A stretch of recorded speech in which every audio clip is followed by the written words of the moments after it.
उथी और अल्लाह सां, या रब तूं मुंहिंजे वैरी ते बेछपर छां थी। जे मां तोखे चवां त हुन ते पहाड़ पटे उछला त मूंखे न ॿुध।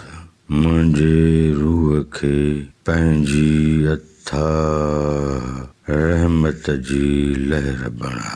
सभ ते ॿाजह कर। तूं जो ॿाजहारो आहीं, बहार जी कची क़ौंपल खां कुंवरो आहीं। मुंहिंजे दुश्मन जी खिन मां लुड़क ऐं औघ, जीअं आफ़्ताब नरगिस जे गुल तां माक उगी छॾींदो आहे। उथी और अल्लाह सां।